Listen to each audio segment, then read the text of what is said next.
Are you looking forward to improve your leadership skills?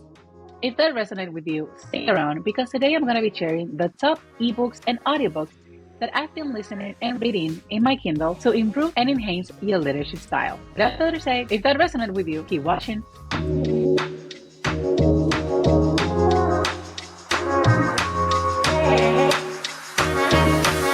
My name is Mayrian, and for those of you who doesn't know me and are not coming from a different video, I've been in business for over 15 years, and 10 out of those 15 years has been working as a leader or as a manager. And in my career, I'm currently working on developing and consulting business and people to help them try and becoming the better version of themselves for the future. In today's videos, we're going to be using two tools to guide the video around. So the first one is my Kindle. Yes, take a look at my gorgeous Kindle with the Harry Potter cover. And the second one is my phone. Yeah, Mickey Mouse cover. Because I will be using both the Libby and the Audible app that I have on my phone. More about them later in this video. So this is the structure that we will be following. First of all, I'll let you know why I consider that audiobooks are an extreme useful tool, why I consider that sometimes we should read ebooks instead of physical copies of them. And lastly, I will talk about the books that resonate with me and I have either read or consumed using a virtual medium instead of a physical book. If you're more into physical books or you want to hear about the full compilation of books that I'm recommending, I recommend to watch this video in which I recommend the 7 main personal and professional development books that I've read over the past 2 years. So first of all, the impact of audiobooks in my life. Let me start by saying that before the pandemic, I used to be a purist. And by a purist, I mean I only read books in a physical way. So I refuse to read audiobooks. I refuse to read on an ebook, and I rather consume books physically. I like to touch them. I like to smell them. I like the way in which the pages sound every single time that you pass the page. However, after the pandemic and after moving to the United States to live here and after needing to commute to work for over an hour, yes, I've spent over 1 hour in buses, trains, and walking from my house to work and the way back. And also, I had a lot of free time when I need to participate in events that I need to go to the airport, wait for the plane to depart, and then the whole trip on the plane, and then the arrival. So I find out that audiobooks were a great option for me because during the commute time, I will not need to risk reading a book and getting busy, but I will still be able to make the most out of my time by listening to the books that I want to consume. Also, I do it when I'm cleaning my house.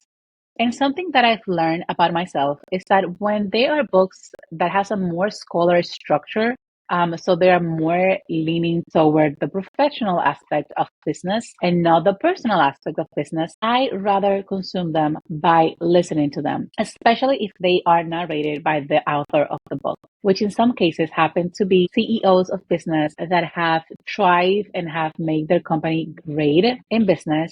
So it's like having a formal conversation with them and being personally tutored by them. I don't know, there's just something about hearing the voice of the CEO narrating their stories versus reading the words of the CEO. Hopefully that makes sense. And that's why I consider it important to let you know what books I've consumed through this medium and share them with you. So hopefully they can help you in your leadership journey. So let's talk about the 2 apps that I've used to listen to audiobooks.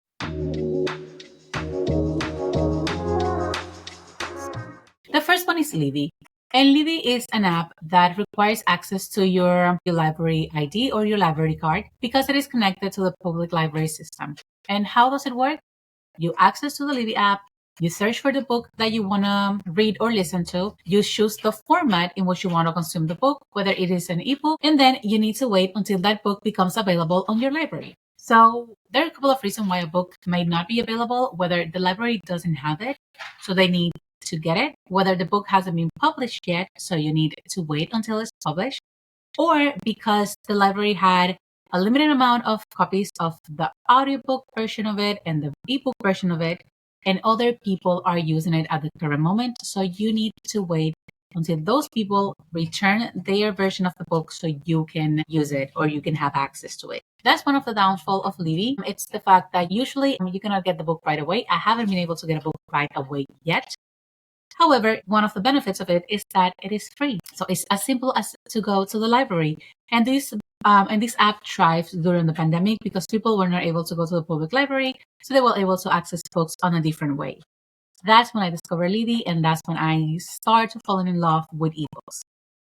The second app that I use is Audible. It is the book for audiobooks from Amazon. If you want to have access to an incredible offer from Audible, go ahead and click on the link in the description of this video. And by doing that, you will be able to download Audible and get up to 3 free credits. That means if you consume one book per month, you will have 3 months for free.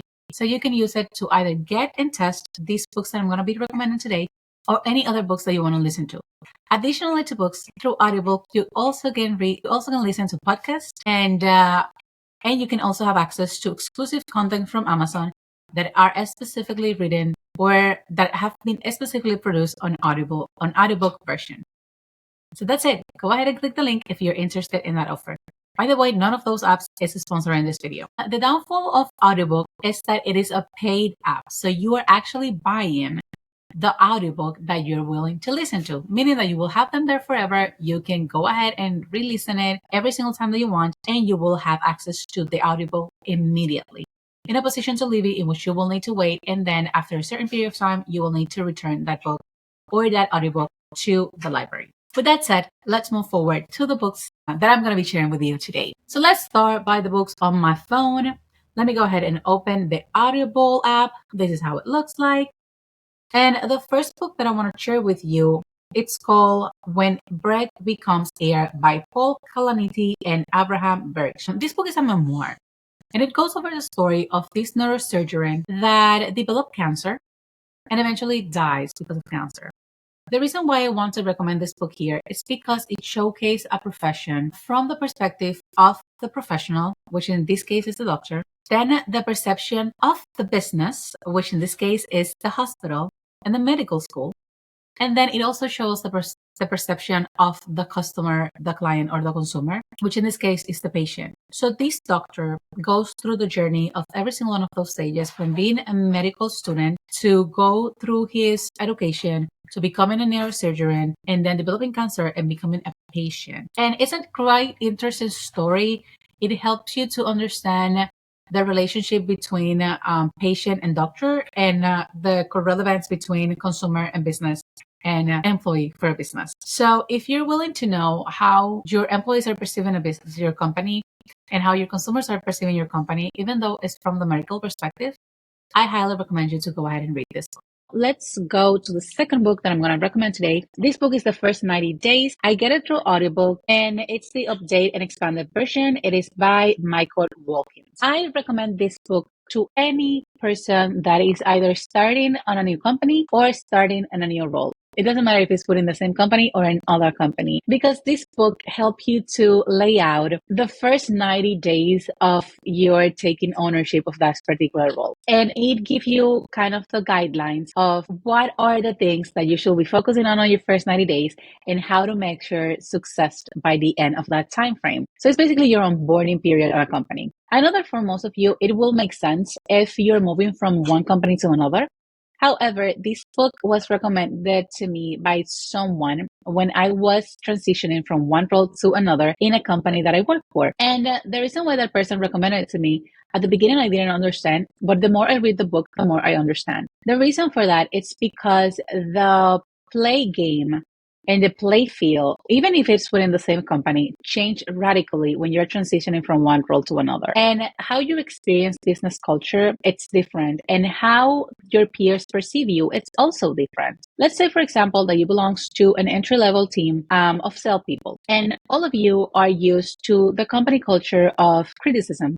You criticize what you don't like about the company, but you do not have the level of influence necessary to influence anything that is going on. However, you get promoted to a team lead position. This will impact the way in which you perform and you behave towards your peers, because the people that you used to complain about the company culture, Now it's the people that are going to come to you and complain about the company, and you will need to be more on the company side than necessarily on the people side because you have more level of influence. So you're able to influence the business a little higher than on an entry level. Also, you need to be aware of the people that will envy you or despise you because you were the one promoted and they were not the ones promoted. It happens to me the first time that I was promoted from an entry level on a contact center to a team lead position. There was another person that wanted the role, but when she was asked if she wanted the role or not, she lied to the manager and she said that she didn't want the role because she thought that it would put a little bit more pressure on her and make her feel important. However, because she didn't want it, they went to me and offered me the role. Yes, we all have been the second option at some given point in our lives, and I am not the exception. So I was eager to get it, and I say yes. And then that person despised me because I took on the role that she understood belongs to her. So she started to turn the culture a little bit against me, and I needed to be aware of that situation during my first 90 days in order to be able to create good rapport, not only with her, but also with the rest of my peers and the people that I was supervising. How you influence upwards change drastically when you become from an entry level to a team lead position because you have a higher voice than the rest of the team. And you need to make sure that you are translating what the team is asking for upwards and what management is asking for towards the team. So even if it's within the same company and you're just moving upwards in the chain of command, the first 90 days book give you a 360 overview of the layout that you need to be aware of in order to meet every single expectation that they have for you in that particular role. Let me know in the comments if you want me to address this layout of the first 90 days in more depth in another video. I'm eager to hear from your comments so I can start recording that video if it's something that is interesting you. Now let's go to book number 3. Number 3, it's one of the most impactful books that I've read in the past 2 years, and it is called The 5 Dysfunctions of a Team, and it is by Patrick Lencioni. Why I said that it's one of the most impactful books that I read? Because my coaching sessions label Diagnosing the Dysfunctions of a Team is inspiring in this particular book. So my coaching section, it's about getting together with the SLT of a business, so the senior leadership team, or the operational team, or the HR team, depending on the group in which you want to focus, and talk to them and help them understand what are the dysfunctions that that particular team is having and how that team or those dysfunctions are impacting the business overall. So if you want to get this type of coaching for your business, go ahead and contact me. My email is sanzmarian@gmail.com, and I have all of the information in the description of this video. So what is this book about and what makes it really interesting is the way in which it is written. This is the first book about business that I've read that it's written as a story. So instead of giving you the lessons, it gives you a story in which you're following a woman who just took in the charge of a CEO of a business, and she needs to go through her 90 days and she needs to understand the dynamics of the business, and she needs to diagnose and identify and cure basically the dysfunctions of that particular team. Things that you will learn from this book are how to create a safe environments where people feel comfortable sharing their perspective, how to engage in healthy conflict and the importance of engaging in healthy conflict. This book will also show you that some people are temporarily within a business and some people will need to be let go. This will also show you that people that do not adapt accurately to the business strategy of the business chief need to be let go or need to be relocated, and that not everyone will be willing to come on board when you're shifting the business culture. So it's a practical guide and a really concise guide in how to transform the business culture, but it also makes you aware of the risk of doing so and the things that you will lose across the way and why it is important to let go of those things. And it makes you question yourself around the fact, do I really want to lose this amount of people? Do I really want to lose this perspective? Do I really want to change this strategy for the greater good? Or I will always keep choosing the comfort zone? So there you have it. That is The 5 Dysfunctions of a Team by Patrick Lencioni. Now let's go to book number 4 in today's list. Book number 4 in today's video is The 21 Irrefutable Laws of Leadership by John C. Maxwell. the second pillar of business and leadership books and authors. If you want to know who's the first one, go ahead and watch my video in regards of the physical books that I read to influence your professional and personal life right here. Also, the continuation of the story that I start in this particular video. The person that recommended this book to me was one of the top three CEOs in the United States. And the reason why he recommended it to me, it's because of the influence that the book had in himself. I can understand why, because after I read the book, I was deeply influenced by it. And it's a book that I will recommend to every single person that is starting on their leadership journey. The first thing that you learn from the book, or that John C. Maxwell let us know, is that there's no one leader in the world that can have all of the 21 rules of leadership at the same time. And the reason for that is because there are some of them that are contradictory to one another. And the thing that I learned the most about this book, besides how to behave like a leader, besides how to portray yourself as a leader, it's the importance of becoming a multiplicator instead of a person that just adds on. So become a multiplier instead of an adder into a business, especially when you're stepping into the leadership role. And what does this mean? Is that sometimes, especially when we are on our humble beginnings as a leader, we take the time to focus all of our effort and time to the black sheep of our team. So that people that is underperforming, we want to dedicate all of the time needed to that person so they can become better performers. And that's not wrong. However, by doing that, we are only adding one person to the team. We are improving the quality of life and the performance level of one person towards the business. However, if we focus on developing the people that are already performing, so they can learn how to influence and how to coach and how to teach others, then that people become a multiplier. Again, if you have two people in your team, one is an overachiever and the other one is underperforming. If you focus your time on the underperforming, at the end of the day, when you achieve your goal, you will have two people performing at peak capacity on a business. However, if you decided to invest your time in the overperformer and teaching that person how to coach others, how to train other people, how to improve the quality of life of their peers, by the end of your task or by the end of your coaching section or coaching following trainings with that person, you will have a multiplier, because now you will not only have that person, but every single employee below them or around them that can perform at the same level of them, because that person that you coach, it's coaching the rest of the team. And usually what happens is that when this person start overperforming and the rest of the team around them start overperforming, the underperformer either leave the company or they come to the pair and they also perform accordingly. So what are you deciding to be today? Are you deciding to be a multiplier or are you deciding to be another? I will always choose to be a multiplier. The second thing that I learned from this book, or that is extremely relevant for me to mention in this video, is the rule of the 80-20. Out of everything that is in your plate as a leader, out of every single task that you need to tackle, learn how to delegate and learn how to delegate smartly. How do you do that? Look at your plate, and everything and every task that required 80% of your attention, you keep in your plate. Everything that required less than that, you can supervise. And everything that requires 20% or less, you can delegate. That task doesn't need you. That task, you don't even know what is in your plate. The only reason why it is there is because you don't know how to delegate. So if you want to be able to delegate effectively, use that rule of thumb, 80-20. Everything that requires 80%, you take. Everything that requires 20 or less, you delegate. As simple as that. And with that, let's go to book number 5. And the sixth book, and the last one, and the Audible, Prepare to Lead by Brené Brown. It's one of the two books that I have to recommend today that are from female authors. Brené Brown, she is extremely known in the business environment. She is extremely known in the coaching for leadership.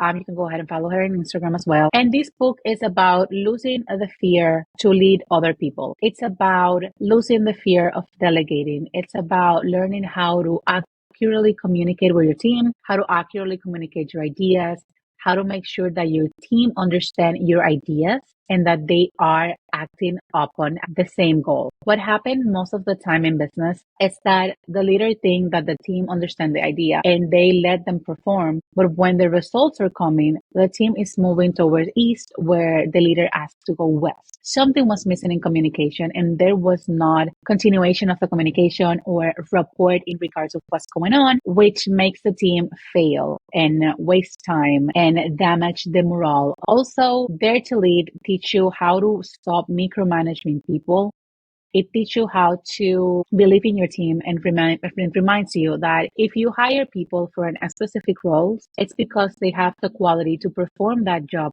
without you there. And also it helps you to empower people and teach you how to delegate tasks for your team. Again, this book showcase some of the 21 irrefutable laws for leadership, but with a twist from the female perspective, which I truly enjoyed, and I recommend the book to you. Now let's move to the books that I have on my Kindle. So in my Kindle, we have Atomic Habits by James Clear, and this book was really popular during the pandemic, rightful so, right?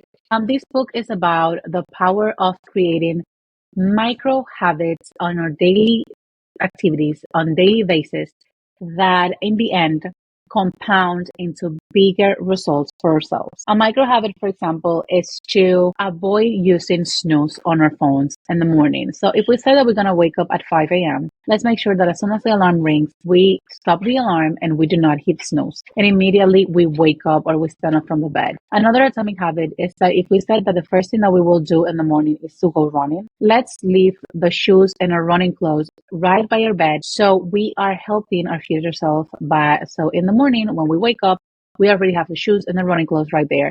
And we don't need to drag ourselves out of bed in order to be able to look for the gear and then go out and do the workout. Another example of atomic habits is if you want to eat healthy, when you purchase in the supermarket, reframe yourself for purchasing junk food. Reframe yourself for purchasing stuff that are not healthy and that are not adding value into your life. Because if you do not have those in your house, you will not have the need to eat them. Or you will not, even if you're willing to consume them, you will not have the needs to do it because you do not have those stuff in your house to eat them in the first place. So that's in a nutshell what Atomic Habits is. It's again about creating micro habits every day that in the end of the time or within a certain period of time, compounds into measurable, trackable, tangible results. And the last book that I want to talk about today is The Mountain Is You by Brianna Wiest. I remember that when I was reading this book, there was a paragraph there that reminded me so much of one of my friends and a situation that I know that he was dealing with. But I took a screenshot and I sent it over to him through WhatsApp.